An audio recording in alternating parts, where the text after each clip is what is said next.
6 meses después de enterrar a mi esposo en un funeral que costó una fortuna, lo vi comprando pan en la panadería de la esquina.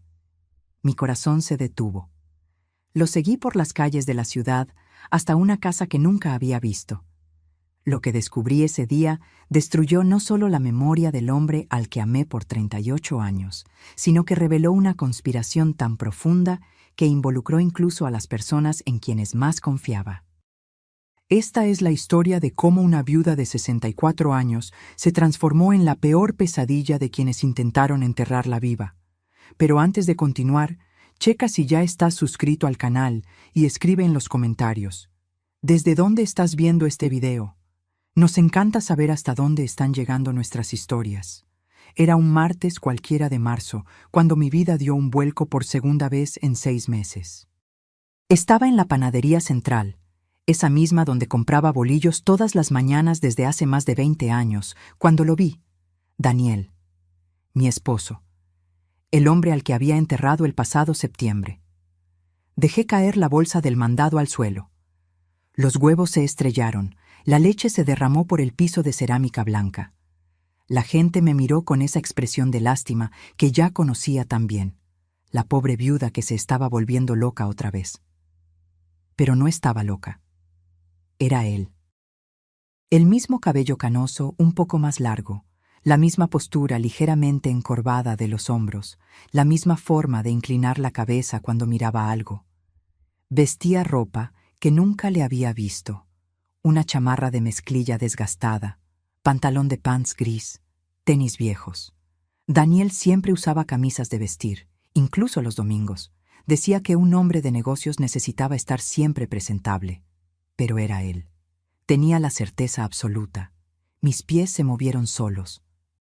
Salí de la panadería sin pagar, sin recoger mis compras, sin decirle nada a nadie. Lo seguí por la calle de las Acacias, manteniendo la distancia suficiente para no ser notada. Mi corazón latía tan fuerte que lo sentía en las sienes, en la garganta, en cada parte de mi cuerpo. Caminó 3 cuadras, dio vuelta a la izquierda en la avenida Insurgentes.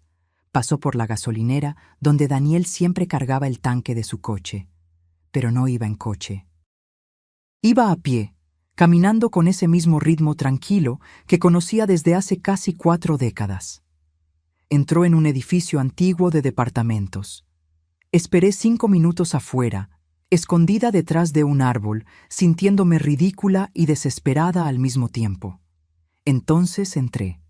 El vestíbulo estaba vacío, olía a humedad y a limpiador barato. Miré los buzones. Departamento 304, R. Santos, no D. Carvalho, no Daniel. Un nombre falso, tal como todo en mi vida aparentemente había sido. Regresé a casa en estado de shock. Me senté en el sofá de la sala, ese mismo sofá donde Daniel solía ver el fútbol los domingos, y me quedé ahí parada por horas. No lloré. No podía. Era como si mi cerebro se negara a procesar lo que mis ojos habían visto. Cuando oscureció allá afuera, finalmente me levanté y fui a la recámara. Abrí el closet donde todavía guardaba su ropa. Aún no había tenido el valor de donarla. Pasé los dedos por las camisas que nunca más usaría. ¿O sí las usaría?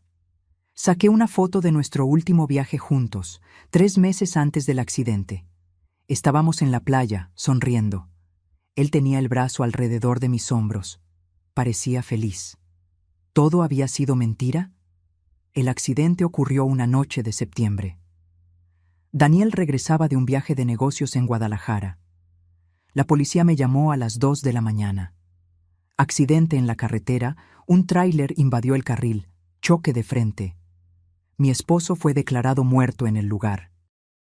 El cuerpo quedó tan destrozado que me aconsejaron no verlo, mantener el último recuerdo de él vivo y sonriente. Acepté. Hicimos el funeral con caja cerrada. Lloré por semanas. Mi hija Laura vino de Monterrey y se quedó conmigo 1 mes. Mi hijo Rafael llamaba todos los días desde España, donde vivía con su esposa y mis 2 nietos. Los amigos traían comida, me hacían compañía, decían que el tiempo curaría el dolor. Yo intentaba creerles. Pero ahora, sentada en esa recámara vacía, mirando la foto de un hombre que tal vez nunca existió realmente, me di cuenta de que había algo profundamente mal con toda esa historia. ¿Por qué un hombre fingiría su propia muerte? ¿Por qué dejaría atrás a una esposa, 2 hijos, una vida entera? Y lo más importante, ¿quién más lo sabía? Esa noche no dormí. Me quedé acostada en la oscuridad, repasando cada detalle de los últimos años de nuestro matrimonio. Los viajes frecuentes de trabajo. Las llamadas que contestaba en otra habitación. La forma en que había empezado a distanciarse emocionalmente unos 2 años antes del accidente. Yo lo había atribuido todo al estrés del trabajo, a la edad, a los desafíos normales de un matrimonio largo. Pero, ¿y si no fuera eso? ¿Y si hubiera estado planeando desaparecer desde hace años? Cuando salió el sol, ya había tomado una decisión. Iba a descubrir la verdad, sin importar cuánto doliera. Necesitaba saber quién era ese hombre con el que viví por 38 años. Necesitaba saber si nuestro matrimonio había sido real o solo una elaborada mentira. Y más que nada, necesitaba saber quién me había ayudado a enterrar un cuerpo que no era el de mi esposo. Me levanté temprano, me bañé y me vestí con cuidado. Elegí ropa discreta, jeans oscuros, blusa neutra, tenis cómodos.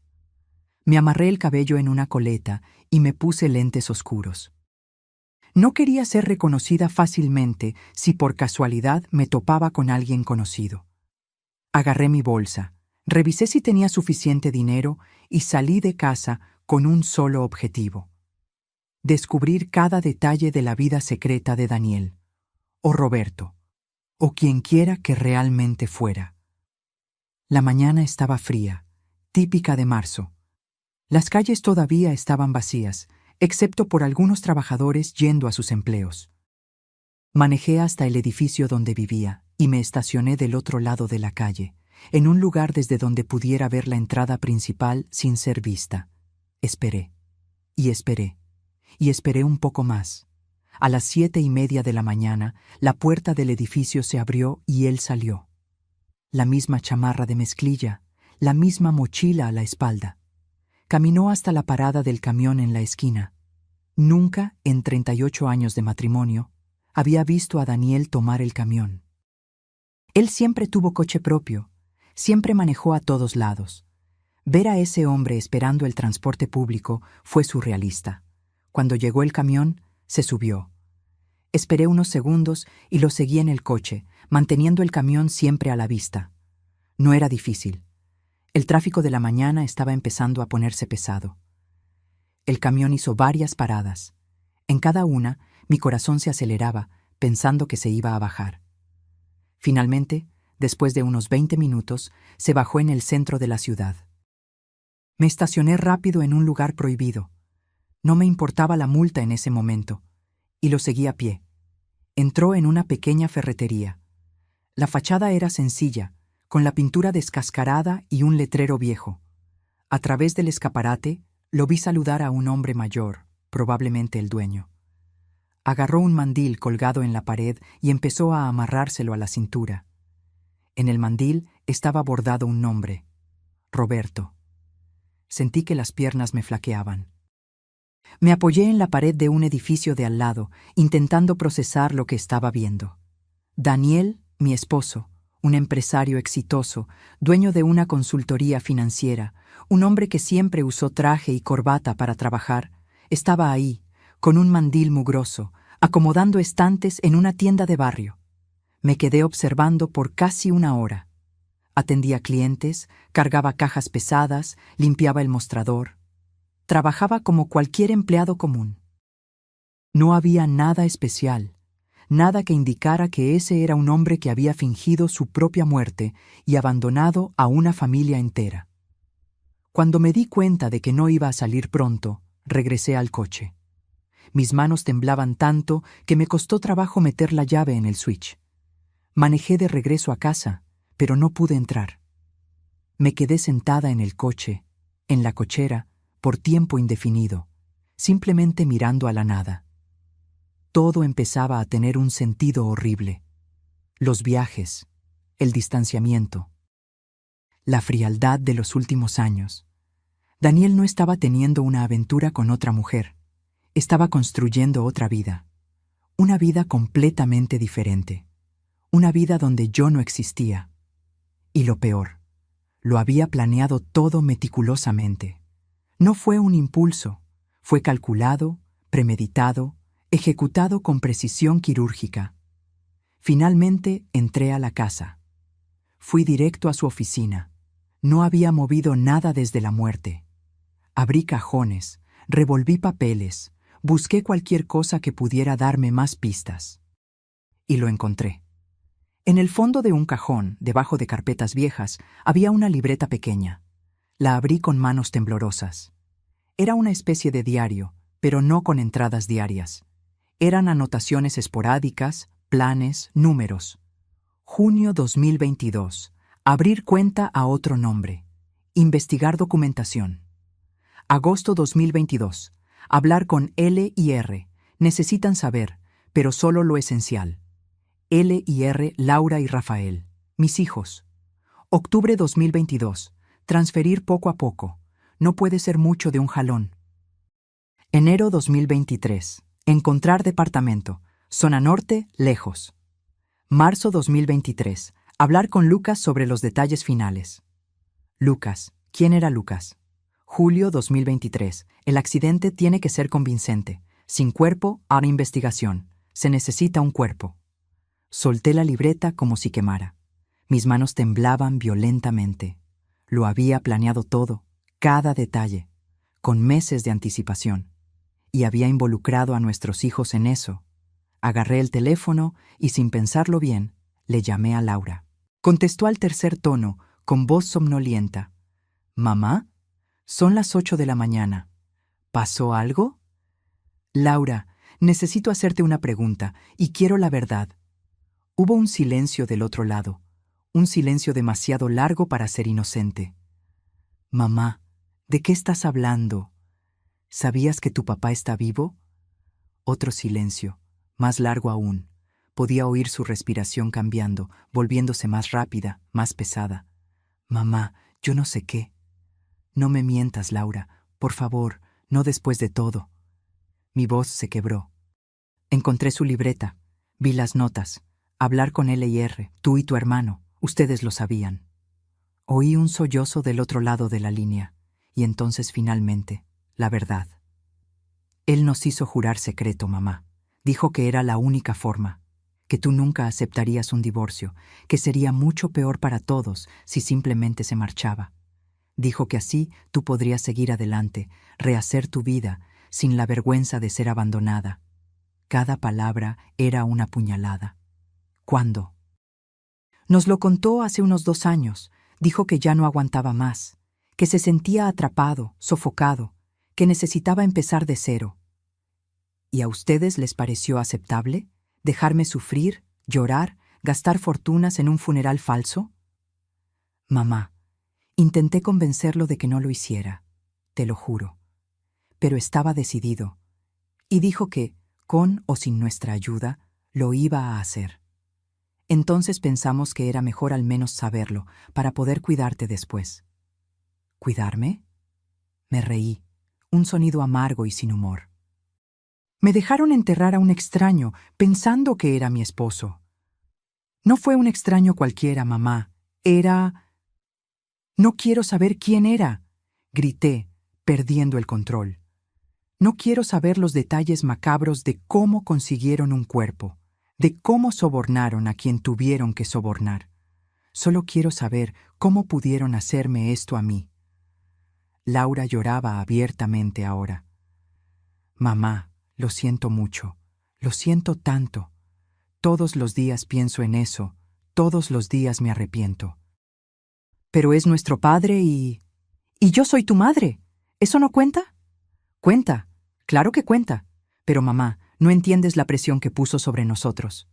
Dijo que si no lo ayudábamos, lo iba a hacer de todos modos y que nunca más lo volveríamos a ver.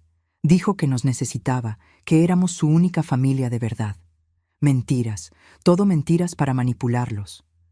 Lo sé ahora, mamá. Sé que fui una idiota, que debí decírtelo, pero en ese entonces no sabía qué hacer. Respiré profundo, intentando controlar el coraje, el dolor, la sensación de traición absoluta. ¿Rafael también lo sabía? Sí, mi papá nos lo contó a los dos al mismo tiempo, nos hizo jurar que nunca lo diríamos. ¿Y el dinero? Encontré transferencias sospechosas. Laura dudó. Nos dio 100,000 a cada uno. Dijo que era para ayudar con los gastos del funeral, para cuidarte después. Mamá, te lo juro, no lo acepté por ambición. Lo acepté porque él dijo que necesitaba estar seguro de que tú estarías bien. 100,000 pesos, para cada hijo. 200,000 en total, a cambio de su silencio, a cambio de mi dolor. Voy a colgar ahora, Laura. Mamá, por favor, no. Colgué. Me senté en el piso de la oficina, rodeada de los papeles y documentos de una vida que descubrí que era completamente falsa, y finalmente lloré. No como lloré cuando pensé que había muerto. Esas eran lágrimas de tristeza, de luto, de nostalgia. Estas eran lágrimas de rabia, de humillación, de traición absoluta. Mi esposo había fingido su propia muerte, mis hijos lo habían ayudado, y yo, por idiota, me lo había creído todo. ¿Cuánto tiempo me quedé ahí llorando? No sabría decirlo. Cuando finalmente logré levantarme, ya era mediodía. Fui a la cocina, tomé agua, intenté comer algo, pero no pude. Tenía el estómago revuelto. Agarré el teléfono otra vez y esta vez le llamé a Rafael, a España. Eran las 5 de la tarde allá, probablemente estaba saliendo del trabajo. Contestó animado. «Mamá, qué sorpresa, ¿cómo...?» Laura me contó todo. Silencio inmediato. «Mamá, puedo explicarlo». «¿Puedes? ¿De verdad puedes explicar cómo aceptaste 100,000 pesos para dejarme sufrir pensando que tu padre estaba muerto?» «No fue así, mamá, yo...» «Entonces, ¿cómo fue, Rafael? Explícame». «Explícame cómo pudiste mirarme a los ojos durante el funeral, abrazarme mientras lloraba, decirme que todo iba a estar bien, sabiendo que todo era mentira». Lo oí respirar profundo del otro lado. «Mamá, fue lo más difícil que he hecho en mi vida. No fue lo suficientemente difícil como para que hicieras lo correcto. Papá dijo que era mejor así, que un divorcio te iba a destruir, que al menos así podrías seguir adelante sin culpa, sin vergüenza. Tu padre mintió, como mintió sobre todo». «Lo sé. Me doy cuenta ahora, pero en ese entonces, mamá, le creí. Es muy convincente, ya sabes cómo es». Yo sabía cómo era. Ahora me doy cuenta de que nunca conocí a ese hombre de verdad. Rafael suspiró. «¿Qué vas a hacer ahora?» «Todavía no lo sé, pero una cosa te aseguro. No voy simplemente a aceptar esto y seguir adelante como si nada hubiera pasado. Mamá, por favor, piénsalo bien antes de hacer cualquier cosa drástica. Papá puede ir a la cárcel. Nosotros también podríamos tener problemas legales por haberlo ayudado. Debieron haber pensado en eso antes. Mamá». Colgué nuevamente. Pasé el resto del día entre el coraje y la planeación. Necesitaba ayuda profesional. Necesitaba a alguien que supiera cómo lidiar con una situación así. Alguien que pudiera guiarme en los próximos pasos sin que tomara decisiones precipitadas, movidas solo por la emoción. Busqué en Internet y encontré el nombre de Mauricio Silva, un investigador privado con muy buenas reseñas. Llamé a su oficina. «Investigaciones Silva, buenas tardes». «Buenas tardes. Necesito contratar los servicios de un investigador. Es urgente». «¿Puede venir hoy a las 5? Ahí estaré». La oficina estaba en un edificio comercial modesto en el centro. Subí al cuarto piso y encontré una puerta con una placa dorada. Mauricio Silva, Investigaciones Privadas.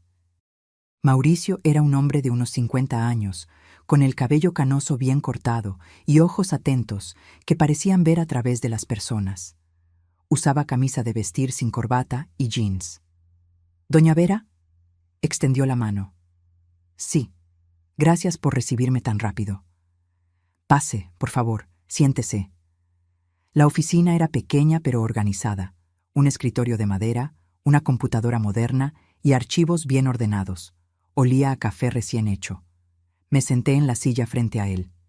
No sé bien por dónde empezar. Empiece por el principio. Puede tomarse el tiempo que necesite. Respiré profundo y le conté todo.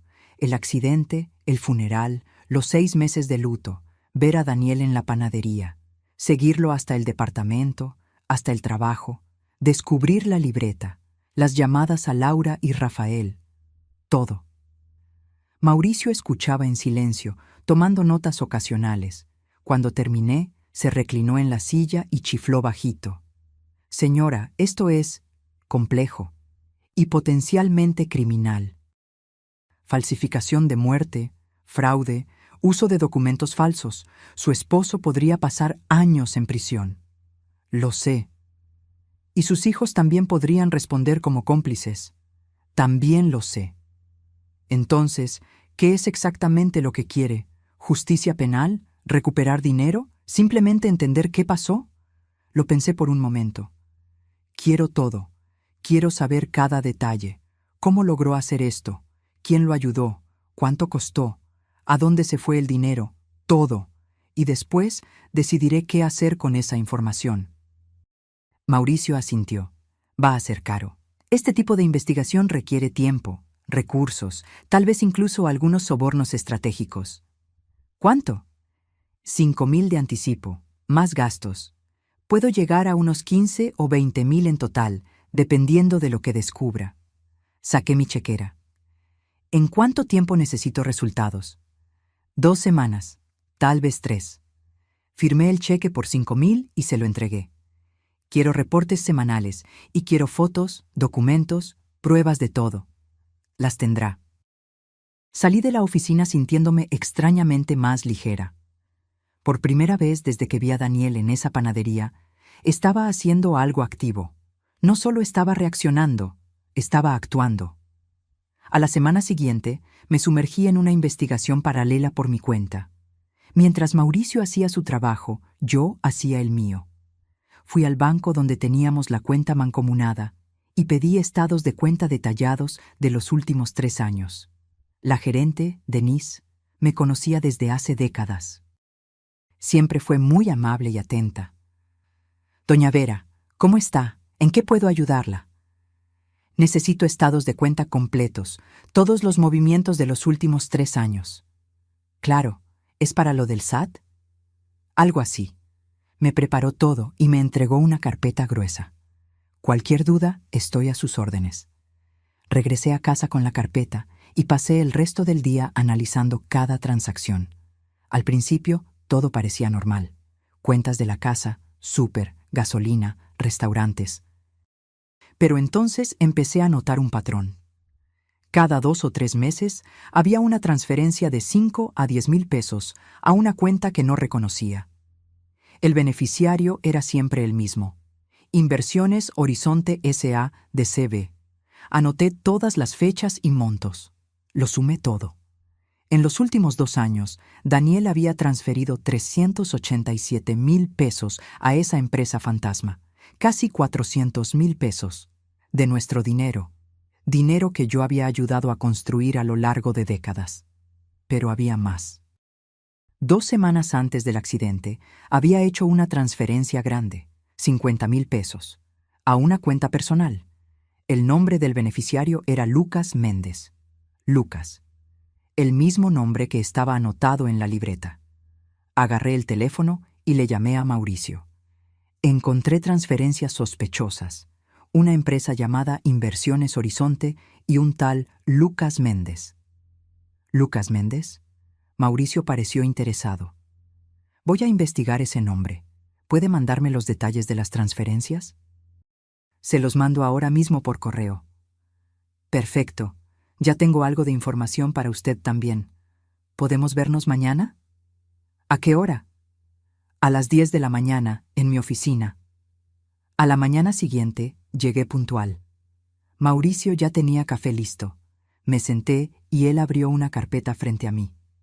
Descubrí cosas muy interesantes sobre su esposo, o mejor dicho, sobre Roberto Santos. Se me revolvió el estómago. Roberto Santos abrió una cuenta bancaria hace exactamente 2 años. Rentó el departamento en la misma época. Empezó a trabajar en la ferretería hace 1 año y medio. Entonces lo planeó con mucha anticipación. Sí, y hay más. La empresa Inversiones Horizonte solo existe en el papel. Fue creada hace 3 años, pero nunca ha declarado impuestos, nunca ha tenido empleados. Es una empresa fachada usada solo para mover dinero. ¿Y Lucas Méndez? Ese está interesante. Mauricio pasó unas páginas. Lucas Méndez es abogado, especializado en derecho civil, sucesiones y, fíjese bien, casos complicados de identidad. ¿Identidad? Ya ha sido investigado 2 veces por supuesta facilitación de documentos falsos. Nunca se le comprobó nada, pero su reputación en el gremio jurídico no es la mejor.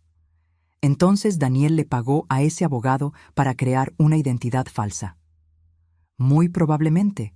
Y por los 50,000 pesos que recibió, seguramente hizo más que eso. ¿Cómo qué? Mauricio me miró seriamente. Tenemos que hablar del cuerpo, doña Vera. El cuerpo que fue enterrado como si fuera su esposo. Sentí un escalofrío. Logré hablar con algunas fuentes en el CEMEFO. Extraoficialmente, claro. El cuerpo del accidente estaba realmente muy quemado, muy dañado. La identificación se hizo solo por documentos encontrados en el lugar. Documentos que pudieron haber sido sembrados. Exactamente. Y aquí está la parte perturbadora. Descubrí que hubo un cuerpo no reclamado en el CEMEFO exactamente 3 días antes del accidente. Una persona en situación de calle, muerte natural por complicaciones de alcoholismo. Me llevé la mano a la boca. ¿Está entendiendo lo que le digo? Alguien agarró ese cuerpo no reclamado, lo puso en el coche de su esposo, provocó un accidente real para explicar los daños, sembró los documentos y voilà. Daniel Carvalho está oficialmente muerto. Dios mío. Y eso requiere contactos. Contactos en el forense, tal vez en la policía, definitivamente pericia jurídica. El tipo de cosas que un abogado como Lucas Méndez podría facilitar. ¿Podemos probarlo? Difícil, muy difícil. Ya pasaron 6 meses, pero puedo intentarlo. Voy a necesitar más tiempo y más dinero. Haga lo que tenga que hacer. El dinero no es problema. Mauricio asintió. Hay otra cosa que necesita saber. Su esposo no está solo en esa nueva vida suya. Se me heló el corazón. ¿A qué se refiere? Se ve regularmente con una mujer. Todos los jueves en el mismo café. Parecen cercanos. Sentí como si me hubieran dado un golpe en el estómago. ¿Tiene a otra? Sigo investigando, pero sí, parece que sí. Claro que tenía a otra. No bastaba con fingir su propia muerte, abandonar a la familia, robar dinero. También había empezado de cero con alguien más. ¿Quién es ella? Todavía no lo sé, pero lo voy a averiguar. Salí de la oficina de Mauricio en estado de shock. Manejé sin rumbo por un rato, simplemente procesando. Me detuve en un parque y me quedé sentada en una banca observando a los niños jugar, a las parejas caminar, la vida normal ocurriendo a mi alrededor mientras mi mundo se desmoronaba. Daniel no solo me había abandonado, había construido una vida completamente nueva, con otra identidad, otro trabajo y probablemente otra mujer. ¿Cuánto de todo lo que vivimos fue real? ¿Algo fue real? Saqué el celular y vi fotos viejas, nuestra luna de miel, el nacimiento de Laura, Rafael dando sus primeros pasos, cumpleaños, navidades, momentos que parecían genuinos en ese entonces. ¿Lo eran? ¿O Daniel solo estaba actuando, esperando el día en que pudiera escapar de esa vida que claramente detestaba? Sonó el teléfono. Era Laura. Dudé, pero contesté. ¿Mamá? ¿Puedes hablar? Depende. ¿Me vas a mentir otra vez? No, nunca más. Te lo juro. Respiró profundo. Mamá, voy para allá. Necesito hablar contigo en persona. Hay cosas que tienes que saber. ¿Qué tipo de cosas? Cosas que debí decirte hace mucho tiempo. cosas sobre mi papá, sobre sus planes, sobre todo. ¿Cuándo vienes? Tomo un vuelo mañana temprano. ¿Me puedo quedar ahí? Lo pensé por un momento. Parte de mí quería decirle que no, quería mantenerla lejos, castigarla por haberme mentido. Pero otra parte, la parte que necesitaba respuestas desesperadamente, sabía que tenía que escuchar lo que tuviera que decir. ¿Puedes venir? Gracias, mamá. ¿Y mamá? ¿Qué? De verdad lo siento mucho. Por todo. Colgué sin responder. Laura llegó al día siguiente, poco después de la comida. Cuando abrí la puerta, me llevé un susto. Estaba visiblemente más flaca, con ojeras profundas, el cabello sin brillo. Parecía haber envejecido 5 años en una semana. Mamá, intentó abrazarme. Me hice a un lado. Pasa. Entramos en silencio. Preparé café, más por hábito que por hospitalidad. Nos sentamos a la mesa de la cocina, la misma mesa donde tuvimos miles de pláticas a lo largo de los años. Pero esta sería diferente. ¿Y bien? ¿Qué tienes que decirme? Laura movió su café nerviosamente. Mi papá empezó a hablar de desaparecer hace unos 3 años. Al principio pensé que solo era un desahogo, estrés del trabajo, pero seguía volviendo al tema. ¿Y no te pareció extraño? Sí. Pero decía que se sentía atrapado, que había construido una vida que no era suya de verdad, que quería libertad. Me miró. Mamá, intenté que fuera a terapia, te lo juro, pero se negó. Continúa. Hace 2 años nos llamó a Rafael y a mí a una reunión. Dijo que tenía un plan. Iba a fingir su propia muerte y empezar de cero con otra identidad. Al principio pensamos que estaba loco, pero lo tenía todo planeado. Nos enseñó documentos, cuentas bancarias, incluso el departamento que ya había rentado. A nombre de Roberto Santos. Asintió. Dijo que ya había separado dinero, que tenía a un abogado ayudando con la documentación, que solo necesitaba nuestra cooperación para algunos detalles finales. ¿Cómo conseguir un cuerpo? Laura palideció. Dijo que tenía todo resuelto, no quiso dar detalles. Solo dijo que cuando llegara el momento, nosotros teníamos que apoyar su versión, no pedir autopsia, aceptar la caja cerrada. Y ustedes aceptaron. No de inmediato. Rafael y yo nos peleamos con él. Le dijimos que era una locura, que estaba mal, que te iba a destruir. Pero él se limpió una lágrima. Dijo que si no lo ayudábamos, lo iba a hacer de todos modos, y que si lo hacía solo, nunca más lo volveríamos a ver.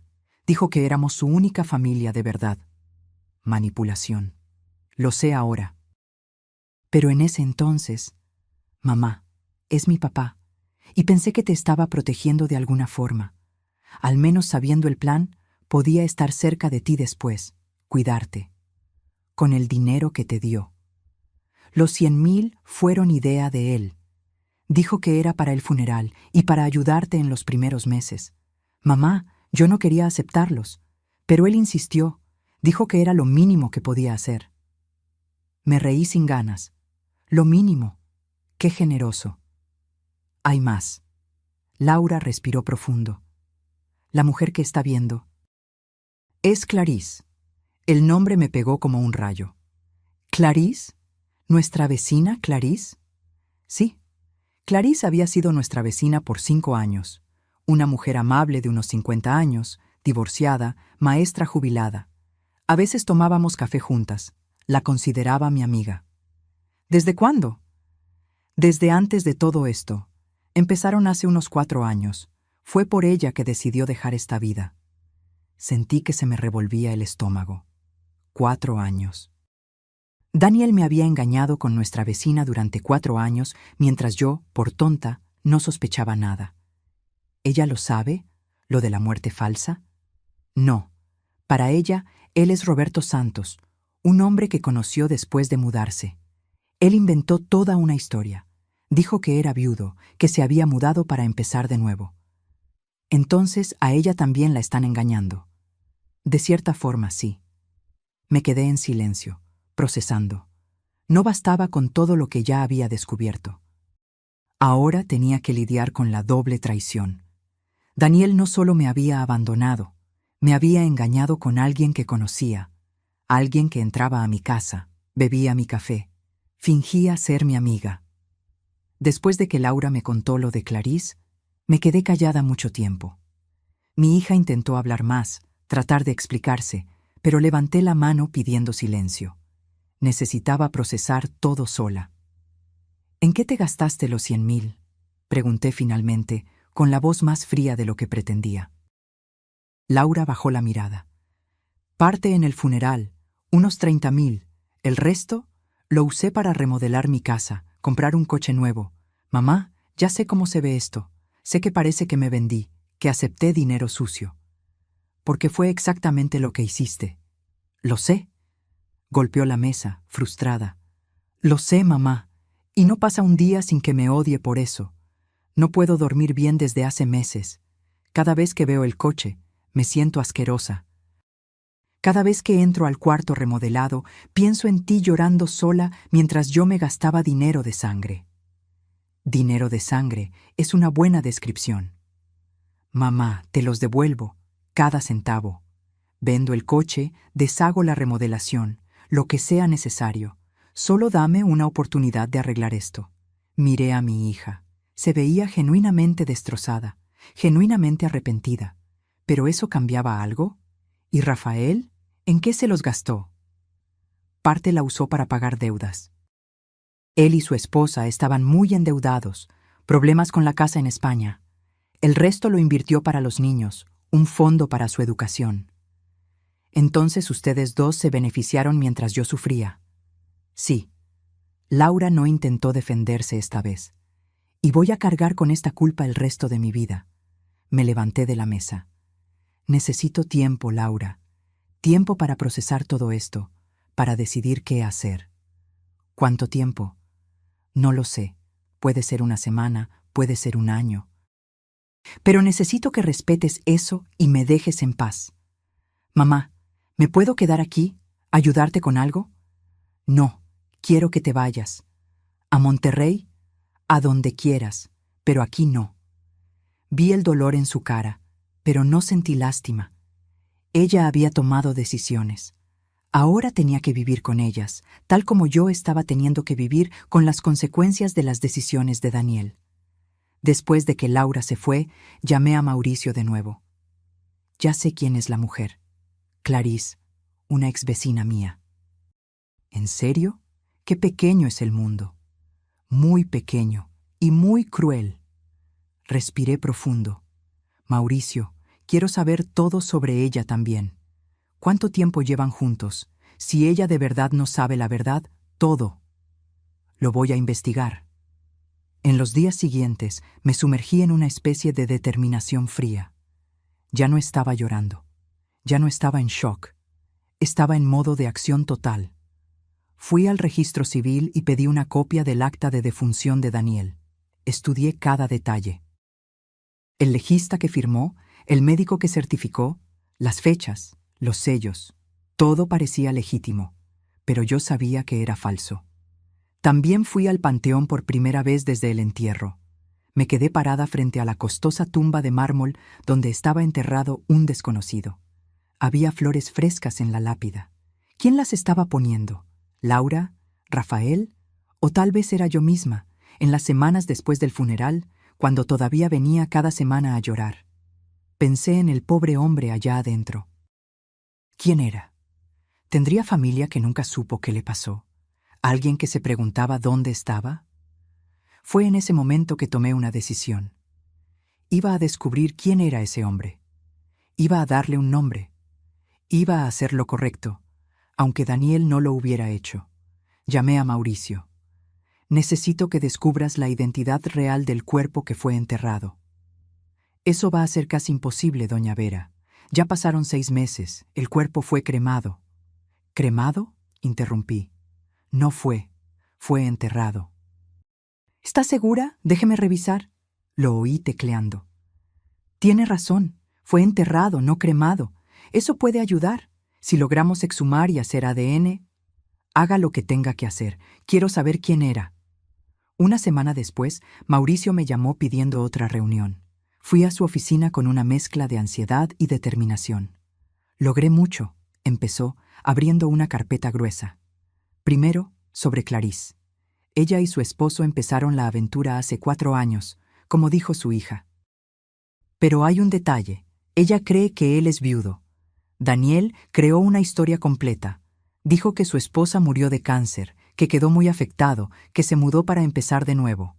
Usó una versión de mi muerte para conquistarla. Exactamente. Irónico, ¿no? Macabro es la palabra. Y hay más.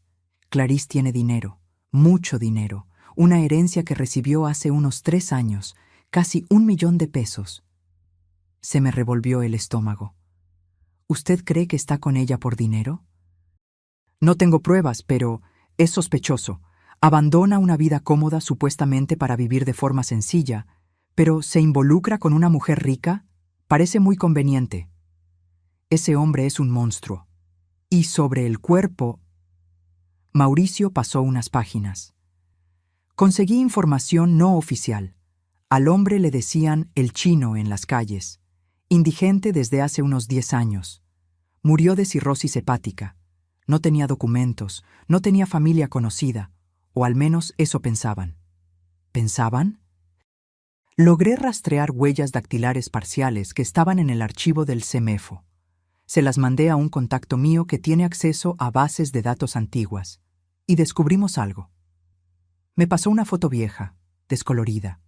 Un hombre joven, tal vez de unos 30 años, sonriendo a la cámara. Este es Juan cuando todavía tenía vida. Su nombre real era Juan Pedro Santana.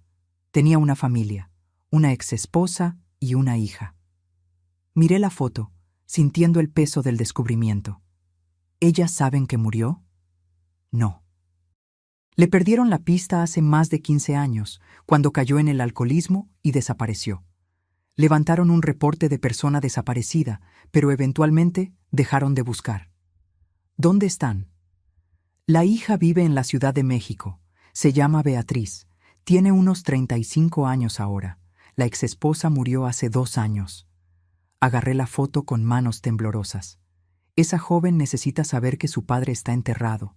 Necesita tener la oportunidad de enterrarlo de verdad, con su nombre. De acuerdo. Pero eso significa exponer todo el fraude de su esposo. Lo sé. ¿Está preparada para eso? ¿Para la exposición pública? ¿Para el proceso? ¿Para todo lo que viene después? Miré esa foto del hombre joven y sonriente, que se convirtió en un indigente anónimo y terminó enterrado con el nombre de otra persona. Lo estoy. Mauricio asintió. Entonces vamos a necesitar un abogado. Uno bueno, porque esto se va a poner feo. ¿Usted conoce a alguien? Conozco a la mejor, la licenciada Silvana Rocha. Penalista, especializada en casos complejos de fraude, tiene una tasa de éxito del 95%.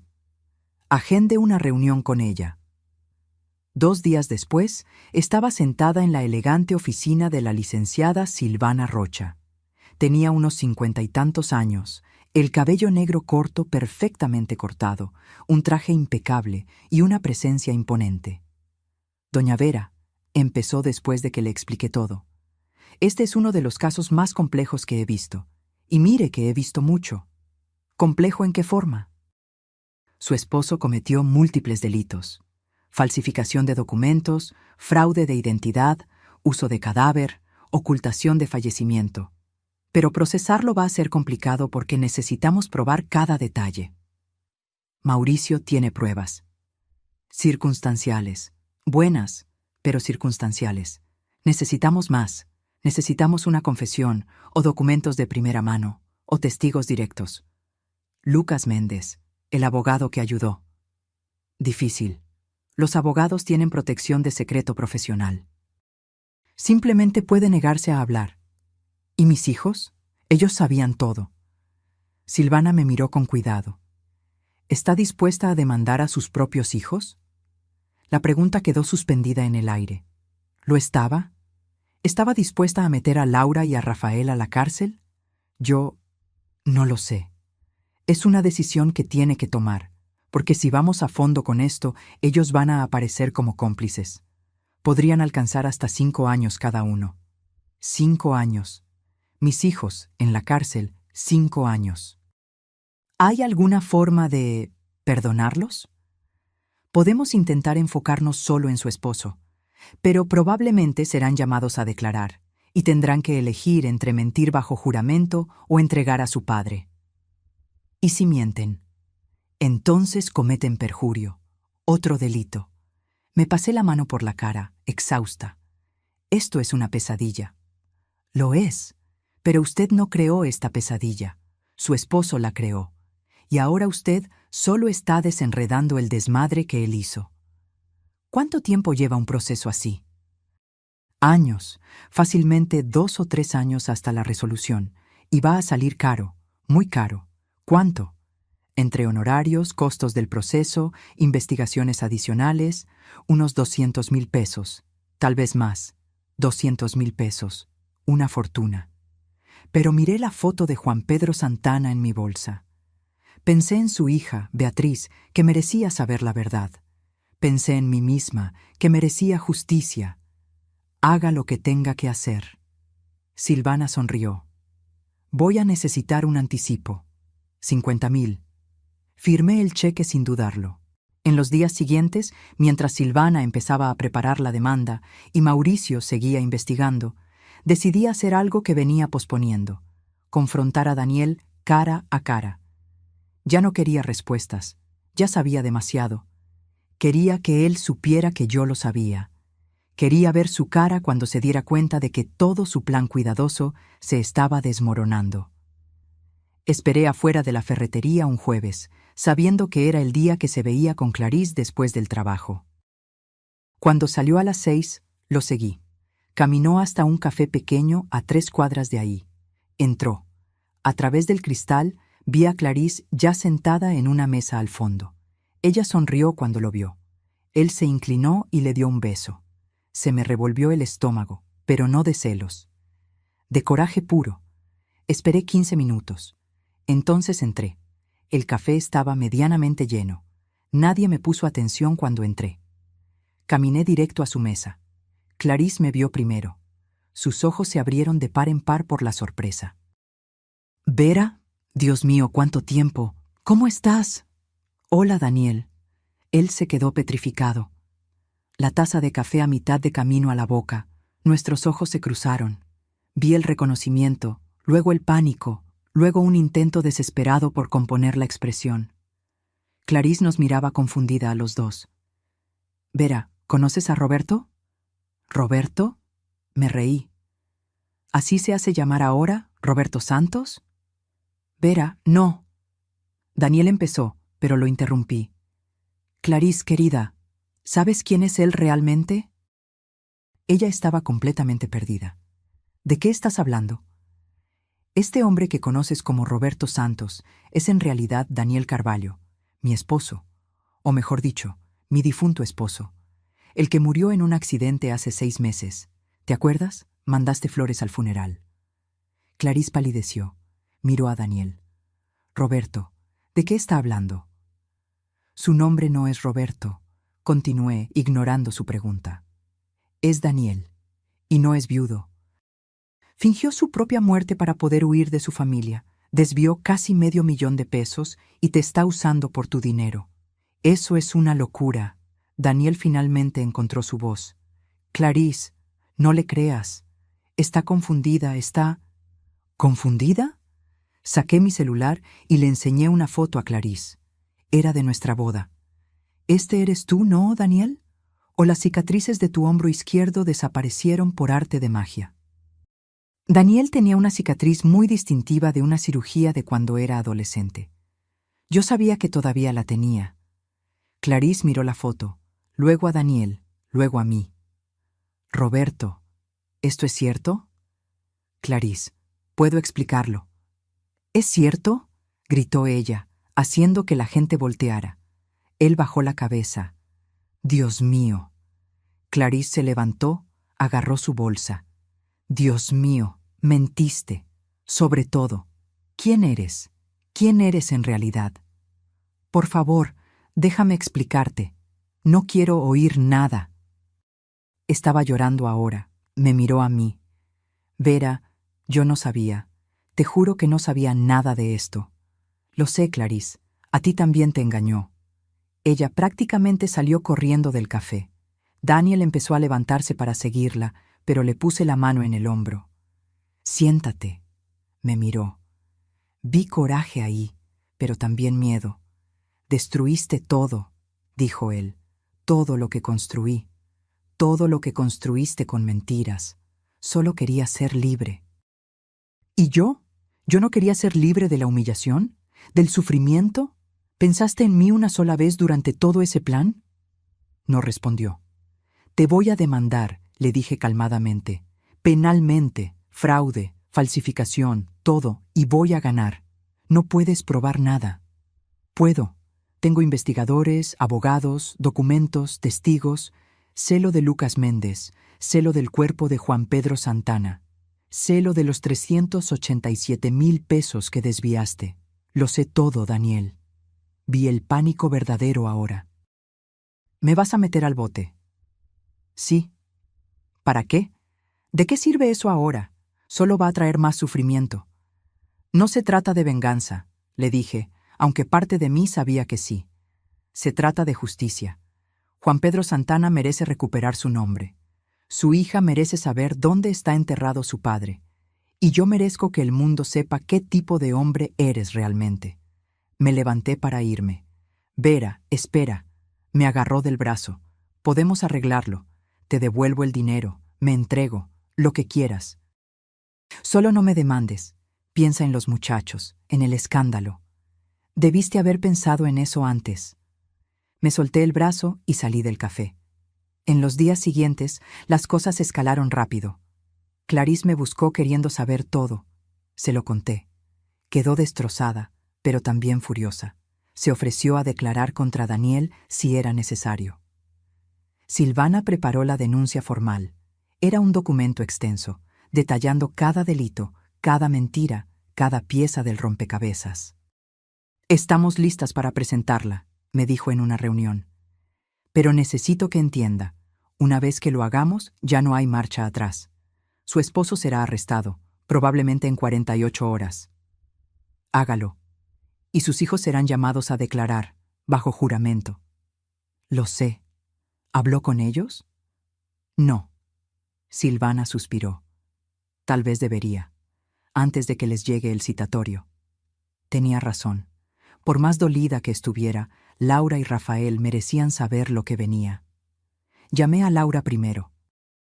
Mamá, qué bueno oírte. ¿Cómo estás? Laura, necesito decirte algo. Dime. Voy a proceder legalmente contra tu padre, penalmente. La denuncia se presenta mañana. Silencio total. Laura, mamá, no puedes hacer eso. Su voz sonaba tensa. Podría pasar años en prisión. 10 años probablemente. Mamá, por el amor de Dios. No me vengas con por el amor de Dios, Laura. Cometió delitos graves y va a pagar por ellos. ¿Y nosotros, Rafael y yo? Tendrán que declarar. Tendrán que decir la verdad bajo juramento. Nos estás poniendo en una posición imposible. No, Laura, tu padre lo hizo. Yo solo estoy exigiendo justicia. Mamá, por favor, piénsalo, por el bien de la familia. ¿Qué familia? ¿La familia que tu padre destruyó cuando fingió su propia muerte? ¿Esa familia? Mamá. Colgué. Llamé a Rafael después. La plática fue parecida. Se quedó en shock. Intentó convencerme de no hacerlo. Habló de proteger a la familia, de perdón. No cambié de parecer. A la mañana siguiente, Silvana presentó la denuncia. Y entonces esperamos. El arresto de Daniel ocurrió un viernes por la mañana. Mauricio me llamó en cuanto lo supo. Lo agarraron hace 1 hora, en la ferretería donde trabajaba, enfrente de todos. Sentí una mezcla extraña de satisfacción y tristeza. ¿Y ahora? Ahora va al Ministerio Público. Será acusado formalmente y tendrá su audiencia inicial en las próximas 48 horas. ¿Puede ir usted por mí? No quiero verlo. Puedo ir. Silvana también estará ahí. Pasé el día con una ansiedad extraña. Limpié la casa obsesivamente, reorganicé closets, cualquier cosa para mantener la mente ocupada. Laura me llamó llorando. Mamá, arrestaron a mi papá. Está en todo Internet. Todo el mundo está hablando. Era de esperarse. ¿Cómo puedes ser tan fría? No soy fría, Laura. Estoy siendo justa. Justo sería que hablaras con él, que intentaran arreglar esto en familia. Él tuvo 38 años para hablar conmigo. Prefirió fingir que estaba muerto. Me colgó. Rafael no llamó, pero mandó un correo largo, prácticamente suplicándome que retirara los cargos, diciendo que esto nos iba a destruir a todos, que no valía la pena. No respondí. La audiencia fue el lunes. Silvana me llamó después. El juez dictó prisión preventiva. Se queda adentro hasta el juicio. ¿Por qué? Riesgo de fuga. Después de todo, el hombre ya fingió su muerte una vez. El juez consideró razonable asumir que podría desaparecer de nuevo. ¿Cuánto falta para el juicio? Unos 6 meses, tal vez más. Vamos a usar ese tiempo para armar el caso más sólido posible. En los meses siguientes, mi vida se volvió una rutina extraña de reuniones con abogados, investigadores y, eventualmente, con Beatriz Santana, la hija de Juan Pedro. Conocerla fue uno de los momentos más difíciles de todo el proceso. Vino desde la Ciudad de México especialmente. Nos vimos en un café, irónicamente, el mismo donde confronté a Daniel. Beatriz tenía unos 35 años, cabello castaño y ojos tristes. Traía una foto vieja de su padre. «Doña Vera, gracias por contactarme», empezó. «Yo ni siquiera sé qué decir. Siento mucho lo de su padre. Hace tanto que no sabía de él». Miró la foto. «Desapareció cuando yo tenía como 18 años. Cayó en el alcoholismo después de que mi mamá le pidió el divorcio. Intenté ayudarlo, pero no se dejaba. Al final, simplemente desapareció. Lo siento mucho. Cuando me dijo que lo había encontrado, que sabía dónde estaba, no podía creerlo. Se le salían las lágrimas. Pero estar enterrado con otro nombre, usado para un fraude, mi papá merecía algo mejor. Lo sé, y vamos a hacerle justicia». «¿Cómo?» «Voy a pagar para exhumar el cuerpo, hacer la identificación por ADN y volverlo a enterrar con su nombre verdadero. Y me voy a asegurar de que el hombre que usó a su padre de esa forma pague por ello». Beatriz me agarró la mano.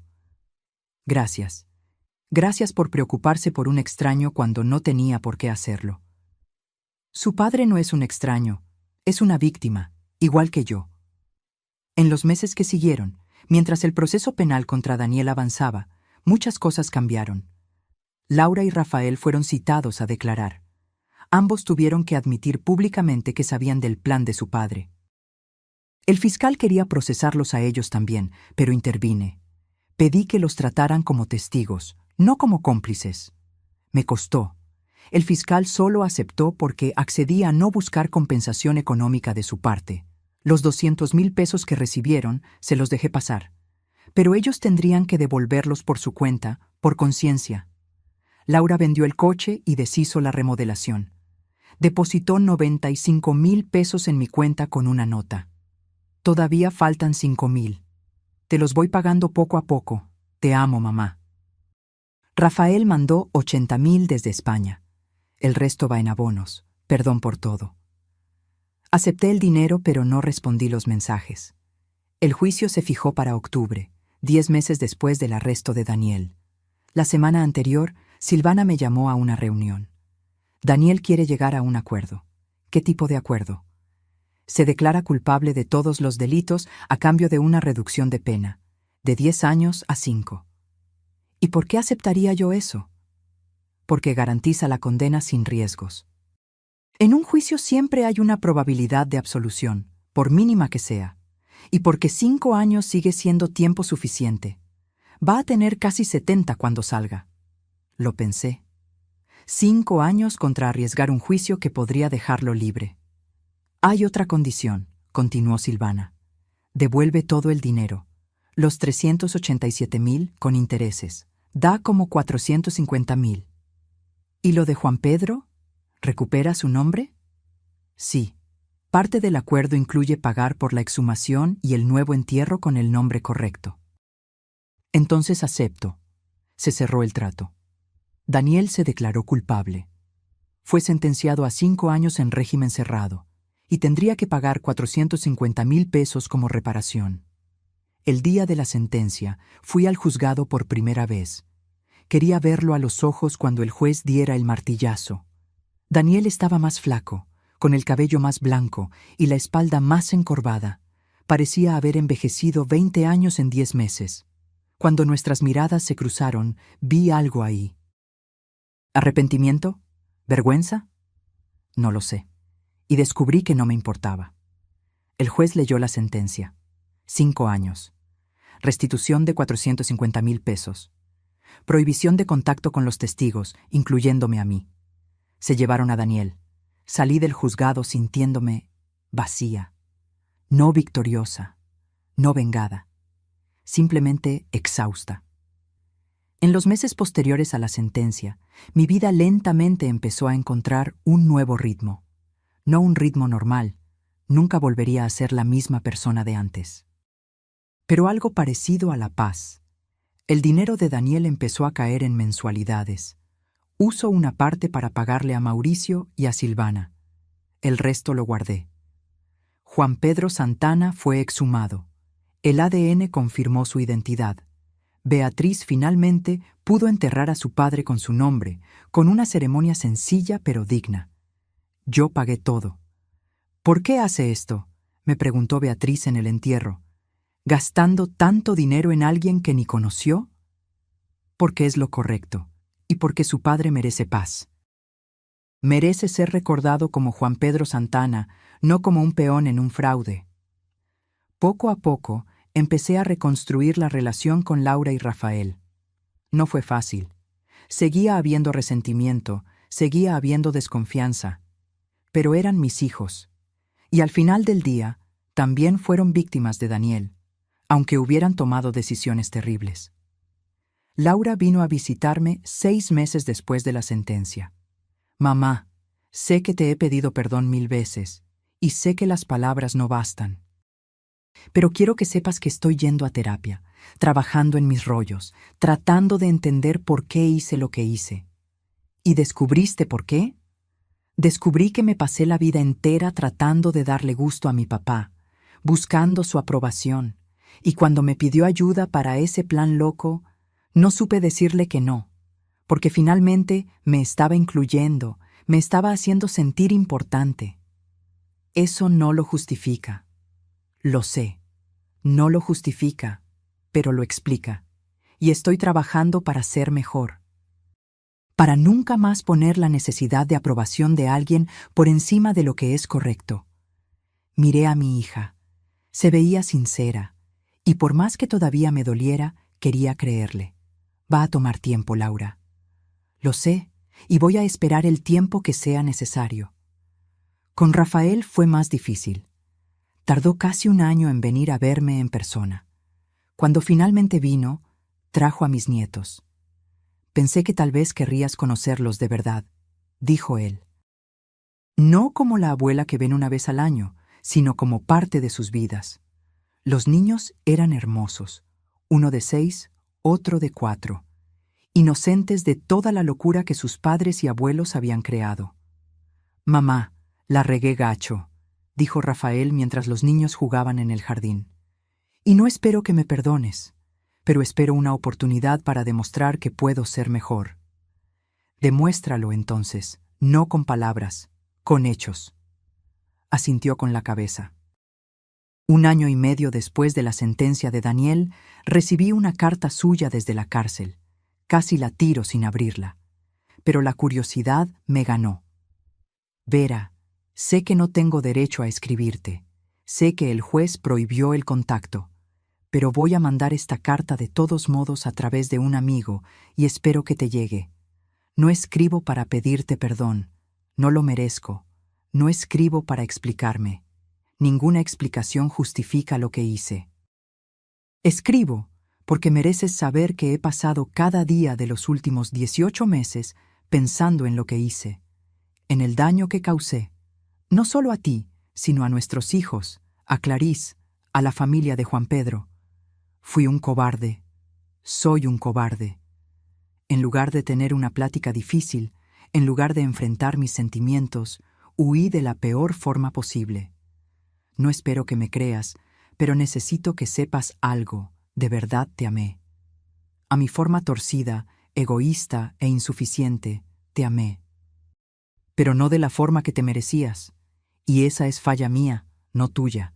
Cuando salga de aquí en 3 años y medio, con buena conducta, voy a desaparecer de verdad. Cambiarme de ciudad, de estado, tal vez de país. No volveré a molestarte a ti ni a los muchachos nunca más. Pero antes de irme, quería que supieras. Eres la persona más fuerte que he conocido. La forma en que enfrentaste todo esto, cómo luchaste, cómo exigiste justicia, no solo para ti, sino para un desconocido. Eres increíble. Espero que encuentres la felicidad, felicidad de verdad, con alguien que te merezca. Daniel. Doblé la carta y la guardé en un cajón. No sé por qué la guardé. Tal vez como un recordatorio. Tal vez para cerrar el ciclo. 2 años después de que todo empezara, finalmente me sentí lista para vender la casa. Esa casa grande donde crié a mis hijos, donde viví con Daniel por décadas, estaba llena de recuerdos. Algunos buenos, muchos ahora manchados por la verdad. Compré una casa más chica, cerca de la playa. Sencilla, acogedora, mía. Laura me ayudó con la mudanza. Rafael también vino. Trabajamos juntos por primera vez en años, empacando cajas, recordando anécdotas. ¿Te acuerdas cuando rompí la ventana de la sala jugando fut? Se rió Rafael. Y mi papá se enojó tanto que te quedaste sin salir un mes, completó Laura. Hubo un silencio incómodo. Hablar de Daniel todavía era difícil. No siempre fue malo, dije finalmente. Hubo momentos reales. Momentos buenos. Elijo recordar esos también. ¿Aún después de todo? Preguntó Laura. Aún después de todo, porque si no guardo nada bueno, entonces fueron 38 años completamente desperdiciados. Y no creo eso. Creo que hubo amor real, aunque fuera imperfecto. Y ustedes dos son la prueba de eso. Terminamos la mudanza con más ligereza. No era un perdón completo, pero era un comienzo. 3 años después de ver a Daniel por primera vez en la panadería, estoy sentada en el porche de mi nueva casa, viendo el atardecer sobre el mar. Tengo una copa de vino en la mano, un libro en el regazo, y por primera vez en mucho tiempo siento algo parecido al contento. No es felicidad plena, todavía cargo cicatrices. Todavía tengo noches donde me despierto pensando en todo lo que pasó, pero también tengo días buenos. Días donde me río, donde disfruto la vida, donde simplemente existo sin el peso de la traición. Laura me visita cada mes. Traemos a mis sobrinos en vacaciones. Rafael me llama cada semana de España y estamos planeando un viaje para que conozca mejor dónde vive. Nuestra relación nunca será la de antes. Pero es algo nuevo, algo construido sobre la honestidad, sobre enfrentar las consecuencias, sobre un perdón difícil pero real. Clarís se volvió, sorprendentemente, una amiga. Ella también fue víctima de Daniel, también fue engañada. A veces tomamos café, 2 mujeres que amaron al mismo hombre sin saber quién era realmente. ¿Crees que lo planeó todo desde el principio?, me preguntó una vez. ¿Cuando se casó contigo, ya estaba pensando en huir algún día? No lo sé, y descubrí que no importa. Lo que importa es que cuando tuvo la oportunidad de ser honesto, eligió la mentira. Y eso dice todo sobre quién es él. Beatriz también se volvió parte de mi vida. Ella y yo nos vemos un par de veces al año. Visitamos juntas la tumba de Juan Pedro, ahora con su nombre correcto, con flores frescas, con dignidad. A mi papá le hubieras caído bien, me dijo una vez. Antes del alcoholismo era un hombre bueno, trabajador, honesto. Creo que se hubieran llevado bien. Siento mucho no haberlo podido conocer así. Pero le diste algo importante, le devolviste su nombre, le diste paz, y eso lo es todo. Daniel saldrá libre en unos meses. Cumplió su condena con buena conducta. Oí que planea mudarse a un pueblo lejano, lejos de todo y de todos. No le tengo miedo. Tampoco le tengo coraje, solo indiferencia.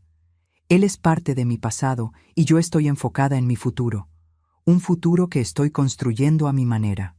Empecé a dar clases de manualidades para señoras de la tercera edad en la comunidad.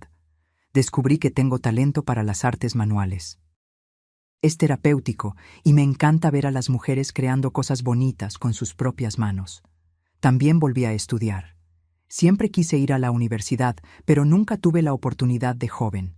Ahora, a mis 67 años, estoy cursando psicología. Quiero entender mejor el comportamiento humano. Tal vez algún día ayudar a otras mujeres que hayan pasado por traiciones parecidas.